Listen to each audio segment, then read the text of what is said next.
Il ne s'agit pas de n'importe quel livre.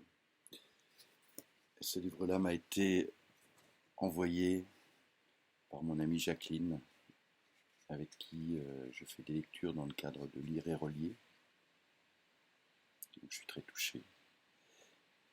André-Pierre de Mandiargue, La nuit de 1914, aux éditions de Lerne, 1971. La nuit de 1914 ou le style Liberty. Doucement, le crépuscule qui descend fait le lac tout violet au pied des montagnes roses. Pas un souffle ce soir sur la terrasse où l'on entend bruire les tziganes. Comme nous valsions tout à l'heure, quel émoi, quel abandon joli de sa chère tête sur mon épaule. Il en reste quelques grains de poudre encore au revers de mon habit, avec une bouffée de camélia, frêle parfum d'adolescente, que me remet en tête les violons, notre valse, mon bonheur et cette pression qu'elle a bien dû sentir de mes doigts sur ma main. Un peu moite cette main, de la tiède rosée que l'on voit aux jeunes malades et qui brillait à ses tempes aussi pendant que nous dansions, que je l'entraînais, que nous allions ensemble l'un sur l'autre penchés, amoureusement, et que les violons se faisaient plus pressants et plus doux. C'est une Anglaise. Je sais qu'elle s'appelle Lélia. De vieilles dames douchies qui la regardaient traverser le salon. Quelle démarche plutôt sinueuse qu'onduleuse. Quelle grâce toujours. Lui trouvait l'air un peu faste. Son teint si clair, ravivé d'un ton de rose, comme il se parait de cette longue robe de crêpe scabieuse, et ses cheveux lourdement auburn, noués en grappes peu solides sur son cou trop blanc, comme il chancelait à tous les pas, menaçant de s'abattre en flot d'acajou sur ce blanc, sur ce mauve, brutal mêlée de couleurs que je souhaitais, tel un déclic, un envol fiévreux de tourterelle. Singulièrement, elle me fait penser à de curieuses peintures que je vis récemment à Londres et qui m'enchantèrent, à ces beautés préraphaélites, qui sont, je crois, l'œuvre d'un Anglais de nom italien. Italie, douce aux amours partagés, si voisine derrière ces montagnes qui ferment l'horizon et qui s'obscurcissent à mesure que descend le soleil avec le froid vespéral. Je connais bien cet autre lac qui baigne les grasses plaines de Lombardie. Lac majeur, îles borromées, palmes poussiéreuses, grands hôtels blancs et jaune crème, accroupis, ainsi que des pachydermes verruqueux devant des eaux pourries et plus irisées que celles de la lagune de Saint-Marc. Là-bas, je fus heureux. Les nuits sont belles, plus chaudes qu'ici. Nuit de l'Isola Bella. Nuit que j'errais le long du bord au bras de Cordélie, et que nous écoutions en silence un faible clapotis qui inclinait à l'amour. Troublés que nous étions seulement par le ronflement de gros papillons nocturnes qui frôlaient dans l'obscurité nos têtes, et dont le contact énervant nous faisait nous serrer davantage l'un contre l'autre, en une inquiète volupté. Presque aussi calme est le Léman, ce soir, que cette nuit-là le Maggiore. Nulle vague, à peine une ride, un pli fugitif. C'est maintenant comme un velours obscur, un miroir de schiste, légèrement teinté par le reflet de quelques lumières, au loin, vers la digue de Térité. Voici venir quelqu'un, silhouette sur le sombre des arbustes, plus petite, moins svelte que celle de Lélia. C'est l'une de ces trois sœurs russes qui sont si belles et qui se ressemblent à être confondues. Elles dansaient, aujourd'hui comme des ménades, et leurs poitrines fortes remuaient librement sous la mousseline en attirant tous les regards. Où vis-je jamais d'aussi beaux seins? En vérité, des seins de circassienne, un trésor de bijoux, barbares plaqués lourdement sur leur peau mate, cette peau de femme rousse, que de gros chignons noirs font plus provocante et plus impudique, comme quelque chose de défait, de négligé, d'à demi déshabillé déjà. Contraste du crin et de ses yeux noirs avec la blancheur un peu vulgaire du cou, de la nuque épaisse, de la tache du sein gras gonflant le corsage, de ses replis où jouent des ombres mauves. Ces corps n'ont pas de secret pour moi. Nus, nus, je les devine toutes nues. Chair de captive, ronde ferme, où les meurtrissures mettent une auréole bleue, plaisante sur une belle cuisse. Les fouetter. Ah, comment ne pas songer à l'amour. La mère s'étiole, abandonnée de ses filles, dans la meilleure chambre de l'hôtel. La nuit, on l'entend tousser en d'interminables quintes qui font courir au long des couloirs les serviteurs et le médecin de l'établissement. Elle ne passera pas l'automne, m'a dit celui-ci l'autre jour, avec une grande indifférence. Vers le début de l'hiver au plus tard, même s'il fait doux, elle mourra. C'est une princesse, et jamais elle ne reverra Saint-Pétersbourg. Que mon banquier, surtout, cela m'y fait penser, n'oublie pas d'acheter pour moi ces valeurs russes dont on me disait du bien à Genève. Ekaterine Solave, charbonnage du Don. Une belle nuit, vraiment, la plus tiède et la plus molle de la saison. Les tziganes maintenant se sont tus, l'on n'entend point de cigales, et je ne puis m'arracher dans cette langueur étrange à la contemplation d'une fumée de cigarette que je n'aspire même pas, et qui monte de ma main vers les étoiles, cependant que j'étouffe de désir. Sais-je quel désir? Que sais-je au juste? Sinon que plus jamais je ne retrouverai dans un instant si fervent et si plein cet accord parfait de mon émotion, avec le parfum lourd des orangers dans les jardins d'hiver, avec l'extase de ce paysage nocturne tendu à se détruire, et que la lune, qui paraît à présent au-dessus de la dent du midi, va faire féerique. Le léman, l'été, l'amour, la nuit, la mort, Lélia.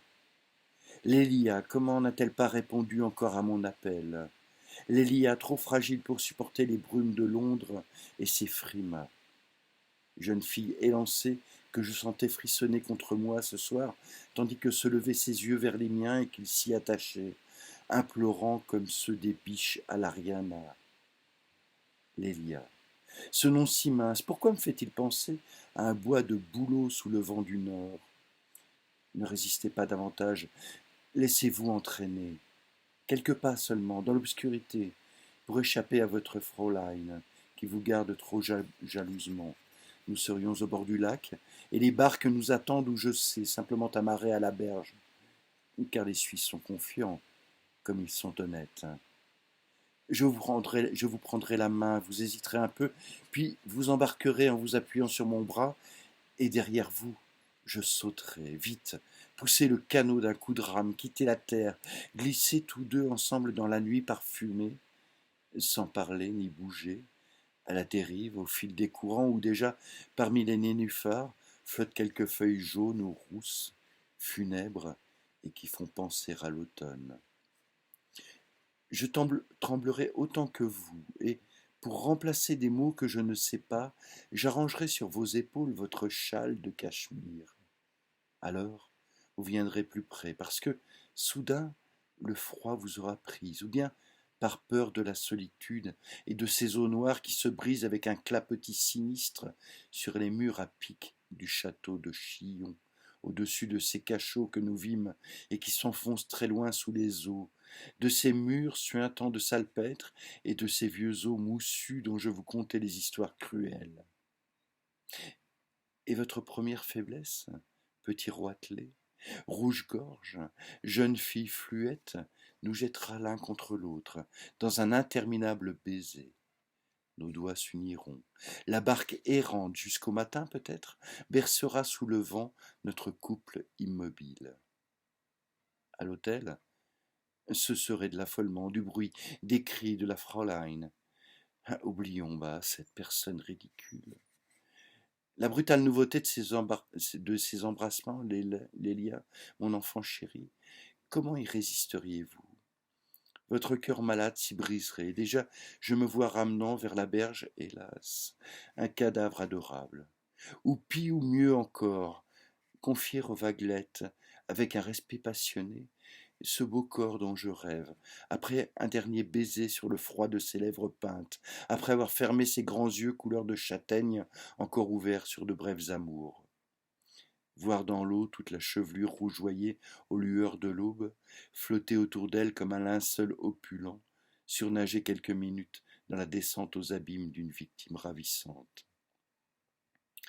Lélia, nouvelle Ophélie, à quelles pensées biscornues me laissais-je glisser, à quelles horribles fantaisies. La faute en est sans doute à ce vin du Rhin auquel je ne suis pas habitué. Liebfraumilch, tout me fait ce soir penser à l'amour. De mes pensées pourtant, je n'ai pas regret. Petit matin de deuil clair après un long bonheur ourdi de lune. Aucun amour, aucune folie d'amour, jamais me laisseront-ils le goût de cette affreuse communion blanche, dans l'instant de l'immersion, dans l'intime union avec l'eau du corps longtemps caressée. Indiscrétion de l'eau, du fluide pénétrant. La soie légère de la robe mouillée, plaquée sur sa poitrine exquise, avec quelle impudeur elle aurait révélé ces jeunes formes que j'imagine. Tout ce qui me poussait vers elle, tout mon désir s'en est allé. Il ne reste qu'un vague sentiment de froid, de chute et de misère, un peu d'antipathie pour le souvenir de mon émotion, l'idée, qui sait pourquoi, de me venger de cette fille, un début de haine. À peu près ce que j'éprouverais si je l'avais possédée par surprise dans un coin sombre et qu'elle revint en se rajustant avec ce regard humide, mêlé de reconnaissance et de tendres reproches, tellement agaçant dans ces moments-là qu'on tuerait volontiers ces créatures, n'était l'idée qu'elle ne comprendrait pas et recevrait le coup comme une caresse de surcroît, bêtes molles concentrées sur leurs perles. Cette voix qui s'élève d'un balcon invisible au-dessus de ma tête, n'est-ce pas celle du ténor roumain près de qui j'ai déjeuné? Lorsque tout est fini. Un homme gras, graissé de brillantine, les doigts garnis de diamants, avec une extraordinaire cravate couleur plume de jet. Il y avait à sa table une femme jolie, trop jolie pour lui. De nouveau, me laisserais-je aller aux tentations? Je ne puis souffrir ces fastueux balkaniques. Ma cigarette est éteinte, mais j'en ai d'autres dans cet étui d'or qui me vient d'une dame monténégrine. La nuit, le clair de lune sont de plus en plus beaux. Voici danser dans l'air là-bas des lucioles. Firfli, mouche-feu, ce sont là jeux d'amour encore, lascives bestioles. La vie, comme on dit, est longue, les étés sont chauds, les plaisirs suaves, nombreux partout pour les heureux du monde. Pourrait-on demeurer ailleurs qu'en ces lieux les plus doux de la terre, où l'on ne souffre que de surabondance et de langueur? Le Léman, Lugano, Blida, Capri, Corfou, Amalfi, Monte-Carlo? Ivre de sa voix comme un rossignol en vérité, le ténor maintenant chante un air de la Traviata.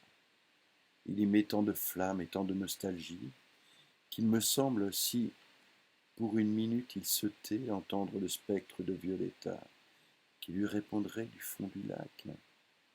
Violetta, mia, decalmati, uccide il tuo dolore. Les rochers sortent de l'eau calme, les sapins se renvoient de mélodieux échos.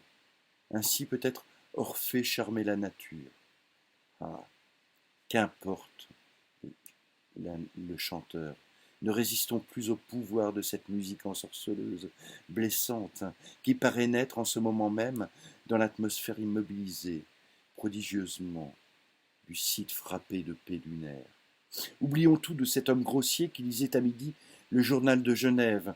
Oublions ce titre par hasard tombé sous mes yeux qui annonçait en gros caractères un attentat à Sarajevo. Sarajevo. Voilà un nom qui me rappelle San Remo. Ville d'hiver, ville de plaisir et de luxe, séjour délicieux, fréquenté des oisifs qui nonchalamment y endorment leur spleen. Le temps des attentats n'y est plus. L'Europe entière n'est rien d'autre, aujourd'hui, qu'un grand parc tranquille, où règne partout la volupté, comme en cet instant même, sur cette terrasse d'hôtel, tandis que la musique se prolonge en d'infinis feux d'opale sur le miroir du lac et dans la nuit scintillante. 1935.